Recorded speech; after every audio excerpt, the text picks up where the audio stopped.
welcome back to the channel with the 9th chapter of class 8 science.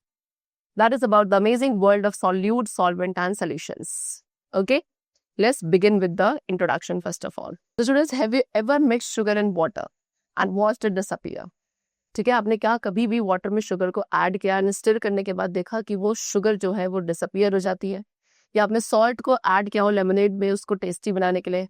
So student, what happens जब आप एक substance को इतने अच्छे से मिक्स करते हो दूसरे सब्सटेंस के साथ कि वो देखा नहीं जाता उसके बाद. तो यही साइंस है सॉल्यूट, सॉल्वेंट एंड सोल्यूशन की. सी सॉल्यूट क्या है? सॉल्यूट एक सब्सटेंस है जो डिसॉल्व किया जाता है लाइक शुगर और सॉल्ट. सॉल्वेंट एक ऐसा सब्सटेंस है जिसमें आप सॉल्यूट को डिसॉल्व करते हो लाइक वाटर, एंड जब दोनों कंबाइन होते हैं एक यूनिफॉर्म मिक्सचर बनाने के लिए, that is called a solution. Solutions are all around us, चाहे air, soft drink, T, coffee, even जो ब्लड हमारी बॉडी में, that is also an example of solution.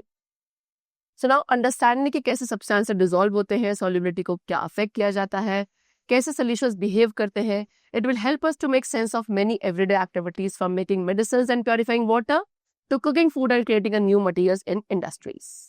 Alright, see so can you guess कि whether एक mixture आपको uniform होगा या नहीं. सी आपने एक इमेजिन करनी है पिक्चर जिसमें आपको दिखाया जा रहा है कि शुगर आप इवनली डिसॉल्व कर रहे हो वाटर में. Every drop looks the same, but what अगर आप एक मिक्सिंग मतलब आप चॉक पाउडर को वाटर के साथ अगर मिक्स करना शुरू करो, क्या वो इवनली शुगर की तरह या सॉल्ट की तरह मिक्स हो जाएगा? नो. जो चॉक है वो या तो सिंक करेगी या फ्लोट करेगी या फिर क्लम्प्स बनाएगी. तो जब सॉल्ट और शुगर को वाटर के साथ मिक्स करते हो तो आपको यूनिफॉर्म मिक्सचर मिलता है जहाँ पे हर एक चीज इवनली स्प्रेड हो जाती है. लेकिन जब चॉक, सैंड या सॉडस्ट को आप वाटर के साथ मिक्स करोगे तो इंग्रेडिएंट्स अनइवन रहते हैं एंड एक नॉन यूनिफॉर्म मिक्सचर बनता है. Right, so now let's discuss what is a solute, solvent and solution. So एक uniform mixture like that of a salt, sugar and water, इसे बोला जाता है सॉल्यूशन. यानी कि जब एक सॉलिड को आप मिक्स करते हो लिक्विड के साथ सॉल्यूशन बनाने के लिए, तो जो सॉलिड है वो सॉल्यूट होगा एंड जो लिक्विड है वो सॉल्वेंट होगा. सॉल्यूट सॉल्वेंट में डिसॉल्व होकर सॉल्यूशन बना लेता है, यानी कि solute plus solvent gives you solution. अब इस सॉल्यूशन को आप कैसे बना सकते हो? दो लिक्विड्स को मिक्स करके भी बना सकते हो. It is not always obvious which substance is dissolving the other. ठीक है, तो ऐसे केसेस में जो सब्सटेंस स्मॉलर क्वांटिटी में प्रेजेंट है वो सॉल्यूट होता है एंड जो ज्यादा क्वांटिटी में है वो सॉल्वेंट होता है. यू नो कि air is also a mixture. ठीक है, सी जैसे कि water as a solvent act करता है लिक्विड सॉल्यूशंस में, गैसेस भी सॉल्यूशंस बना सकती है जिसमें एयर एक बहुत अच्छा एग्जांपल है. एयर गैसियस सॉल्यूशन है. नाइट्रोजन जो सबसे लार्जेस्ट अमाउंट में प्रेजेंट है वो एज अ सॉल्वेंट एक्ट करती है, where as oxygen, argon, carbon dioxide and बाकी सारी जो गैसेस हैं वो एज अ सॉल्यूट एक्ट करेंगी. ऑलराइट, चलो नाउ हाउ मच सॉल्यूट, अब कितना सॉल्यूट आप एक फिक्स अमाउंट ऑफ सॉल्वेंट में डिसॉल्व कर सकते हैं. सी आपने क्लीन ग्लास टम्बलर लिया एंड उसको हाफ वे वाटर से फिल किया, फिर एक स्पून फुल आपको सॉल्ट की इसमें ऐड करनी है, उसको अच्छे से स्टिर करना है जब तक वो कम्प्लीटली डिसॉल्व नहीं होती.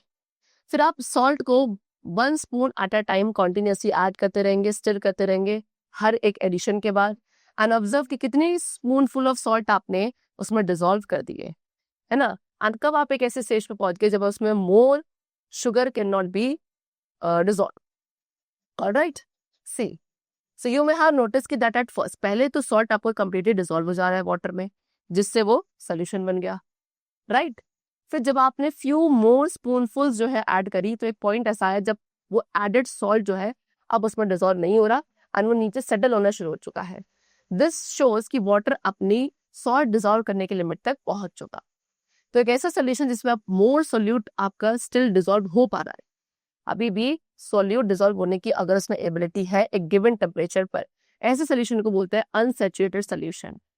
बट अगर सॉल्यूट ने डिसॉल्व होना बंद कर दिया है एंड वो नीचे सेटल होना शुरू हो गया है तो ऐसे सोल्यूशन को बोला जाता है saturated solution, but the temperature should also remain constant in that condition.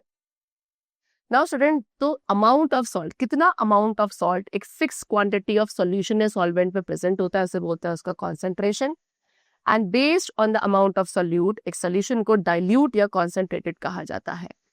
दो these are relative terms. For example in the previous activity जो सोल्यूशन आपने बनाया था 1 स्पून ऑफ सॉल्ट को ऐड करके वो डाइल्यूट था as compare to the solution जिसमें आपने 2 और मोर स्पून्स ऑफ सॉल्ट को ऐड किया था. ऑलराइट, चलो now the question arises is that how does temperature, कैसे आपका जो टेम्परेचर है वो सोल्यूट की सॉल्युबिलिटी को अफेक्ट करता है. सो स्टूडेंट्स, आपने 550 ml वाटर लेना ग्लास बीकर में एंड उसके टेम्परेचर को मेजर करोगे लैबोरेटरी थर्मामीटर। फॉर एग्जांपल यहाँ पे 20 डिग्री सेल्सियस टेम्परेचर आ गया। आपने एक स्पूनफुल लिया बेकिंग सोडा का एंड उसको वाटर में ऐड करा, उसको डिसॉल्व करा। फिर आप small amount of baking soda add करते रहोगे, उसको स्टिर करते रहोगे, ठीक है, जब तक कुछ सॉलिड आपका अनडिसॉल्व बचना शुरू नहीं हो जाता at the bottom of the beaker. And अब आप मिक्सचर को हीट करोगे 50 डिग्री सेल्सियस तक while continuously stirring. Now what happens to the undissolved baking soda, you will see कि वो डिसॉल्व होना शुरू हो चुका है। फिर अब आप कॉन्टिन्यूसली मोर बेकिंग सोडा ऐड कर सकते हो इसी टेम्परेचर पर बाय स्टिरिंग इट, जब तक कुछ सॉलिड फिर से अनडिसॉल्व रहना शुरू नहीं हो जाता। फिर आप मिक्सचर को फर्दर हीट करोगे 70 डिग्री सेल्सियस तक by stirring. What do you observe कि फिर से अनडिसॉल्व बेकिंग सोडा डिसॉल्व हो गया। So from this experiment we concluded कि जो वाटर एट 70 डिग्री सेल्सियस है वो ज्यादा बेकिंग सोडा डिसॉल्व कर रहा है as compare to the water जो 50 डिग्री सेल्सियस पे था। एंड जो अमाउंट 20 डिग्री सेल्सियस पर डिसॉल्व हो रही थी वो और भी कम थी। तो मोस्ट ऑफ द सब्सटेंसेस के लिए सॉल्युबिलिटी इंक्रीज हो जाती है टेम्परेचर इंक्रीज करने से। दिस मीन्स कि एक सैचुरेटेड सोल्यूशन जो है एक टेम्परेचर पर वो अनसैचुरेटेड भी बन सकता है अगर आप उसे टेम्परेचर को बढ़ा दें। ऑलराइट, चलो now the question is do gases also dissolve, क्या गैसेस भी वाटर में डिसॉल्व हो सकती हैं? So let's discuss solubility of gases. See बहुत सारी ऐसी गैसेस हैं इंक्लूडिंग ऑक्सीजन जो वाटर में डिसॉल्व हो जाती है, ऑल्दो ऑक्सीजन स्मॉल अमाउंट में डिसॉल्व होती है। इन टिनी क्वांटिटीज में जो डिसॉल्व ऑक्सीजन है वो एसेंशियल है एक्वेटिक लाइफ को सस्टेन करने के लिए, including plant, fish and other organism. ठीक है, सी सॉल्युबिलिटी ऑफ गैस, गैस की जो सॉल्युबिलिटी है वो जनरली टेम्परेचर बढ़ने की वजह से क्या होती है स्टूडेंट, डिक्रीज होती है। कोल्ड वाटर में ज्यादा ऑक्सीजन होल्डेड रहती है जिससे इनफ ऑक्सीजन मिल जाती है एक्वेटिक लाइफ को, वेराज अगर वाटर वार्म होता है तो ऑक्सीजन की सॉल्युबिलिटी डिक्रीज हो जाती है। सो नाउ आई अंडरस्टैंड कि मिक्सचर आपके दो टाइप के होते हैं, uniform and non uniform. Uniform mixtures को आप सॉल्यूशंस कहते हैं एंड उनके कंपोनेंट्स को सेपरेटली नहीं देखा जा सकता। बट नॉन यूनिफॉर्म मिक्सचर में कंपोनेंट्स को ऑब्जर्व किया जा सकता है या तो नेकेड आइज के थ्रू या मैग्नीफाइंग डिवाइस के थ्रू। कुछ नॉन यूनिफॉर्म मिक्सचर्स ऐसे जैसे कि सॉ डस्ट इन वाटर, इसमें सॉ डस्ट फ्लोट करती है, वेराज एक मिक्सचर जो है सैंड एंड वाटर का उसमें सैंड सिंक कर जाती है। Now, why does this difference occurs? Let's see. Why do objects float or sink in water? So, you may have observed कि कुछ objects float करते हैं, कुछ sink हो जाते हैं water में। For example, जब washing rice, जब आप राइस को वॉश करते हो तो हस्क पार्टिकल्स सरफेस पे फ्लोट करते हैं, मेरा जो राइस ग्रेन्स है वो कंटेनर के बॉटम में आ जाते हैं। ऐसा क्यों? इसी तरीके से आप जब ऑयल को पोर करते हो वाटर में तो ऑयल वाटर सरफेस के ऊपर फ्लोट करता है। And it is often thought कि जो ऑब्जेक्ट्स फ्लोट करते हैं वो लाइटर होता है एज कम्पेयर टू लिक्विड, वेराज जो सिंक कर जाते हैं वो हेवियर होता है एज कम्पेयर टू लिक्विड। एक वुडन स्टिक एंड एक आयरन रॉड आपने लिया सेम साइज का। आयरन रॉड आपका काफी हैवी फील होगा, तो जब आप कहते हो कि आयरन हैवी है वुड के कंपैरिजन में तो वहां पे आप एक प्रॉपर्टी को रेफर कर रहे हो, दैट इज डेंसिटी, जो शो करेगा कि कितना हैवी एक ऑब्जेक्ट है। रिमेंबर कि एक सब्सटेंस की डेंसिटी केवल यही फैक्टर नहीं है जिससे आप डिटरमाइन करोगे कि ऑब्जेक्ट फ्लोट करेगा या सिंक करेगा एक पर्टिकुलर लिक्विड में। ऑलराइट, चलो so now explore the what is density. See imagine ये क्राउडेड बस है जहाँ पे बहुत सारे लोग आपस में एक ही बस के अंदर पैक्ड है एंड इससे रिप्रेजेंट की जा रही है हाई डेंसिटी को। इन कॉन्ट्रास्ट सेम बस जिसमें कुछ ही लोग बैठे हैं उससे रिप्रेजेंट हो रही है लो डेंसिटी। सिमिलरली एक ऐसा फॉरेस्ट जहाँ पे ट्रीज बहुत क्लोजली एक दूसरे के ग्रो करते हैं उसे आप डेंस फॉरेस्ट कहोगे, जहाँ पे फॉरेस्ट के अगर ट्रीज बहुत दूर दूर है उसे आप लेस डेंस फॉरेस्ट कहेंगे। अब साइंटिस्ट कैसे डेंसिटी को डिफाइन करते हैं student? So matter is what? Matter is anything जिसका मास होता है, जिसका स्पेस ऑक्यूपाई किया जाता है, एंड डेंसिटी को बोला जाता है एज अ मास कंटेन। एक सब्सटेंस के यूनिट वॉल्यूम के अंदर कितना मास प्रेजेंट है उसे आप डेंसिटी कहोगे। Formulise density equals to mass upon volume. एक सब्सटेंस की डेंसिटी उसकी शेप और साइज पर डिपेंडेंट नहीं है, हाउएवर डेंसिटी टेम्परेचर और प्रेशर से अफेक्ट होती है। प्रेशर में मेनली आप इन्फ्लुएंस करते हो गैसेस की डेंसिटी को, while its effect on solid and liquid is very minimal। अब उसके बाद जो यूनिट्स आप डेंसिटी को एक्सप्रेस करने के लिए यूज करते हो डिपेंड करती है मास एंड वॉल्यूम आपने क्या लिया है। एज यू हैव लर्न कि जो मास एंड वॉल्यूम की ऐसा यूनिट है वो क्या है, मास की किलोग्राम एंड वॉल्यूम की क्यूबिक मीटर।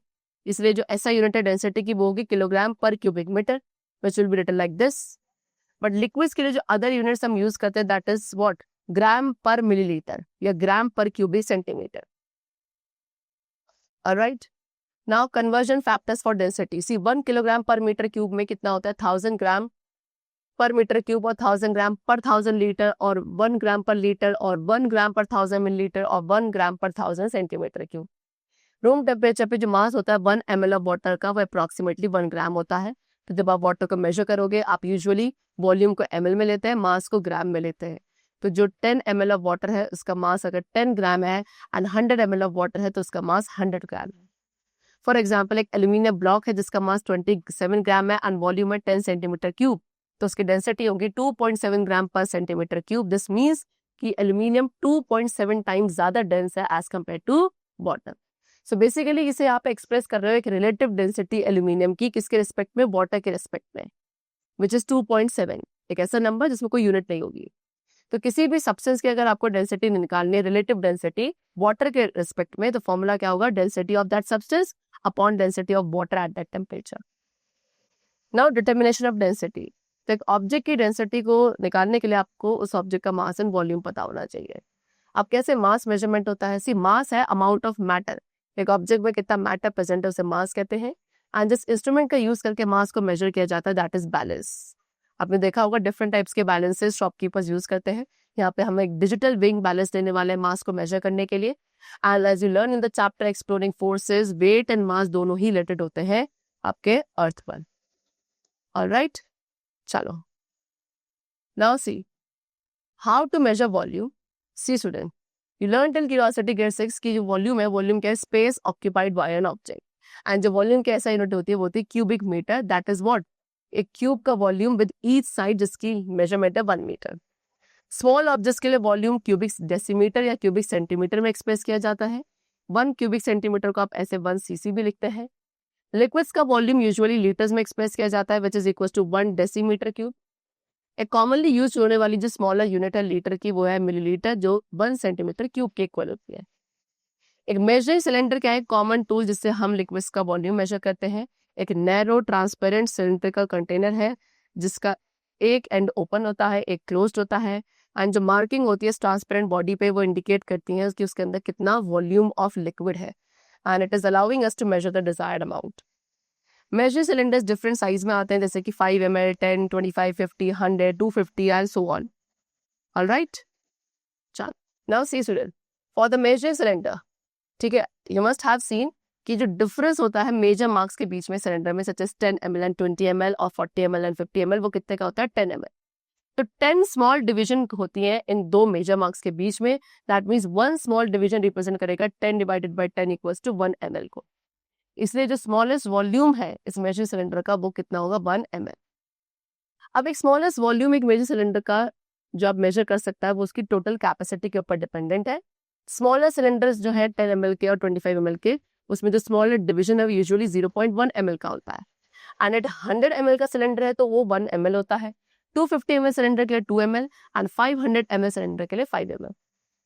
फॉर एग्जाम्पल अगर आपको 70 ml of water use major करना है 50 ml सिलेंडर का यूज करके, तो आप उसे 1 स्टेप में कर सकते हैं। आपको पहले 50 ml मेजर करना है एंड देन 20 ml, ठीक है, मल्टीपल स्टेप में मेजर करना दैट इज इनकन्वीनियंट।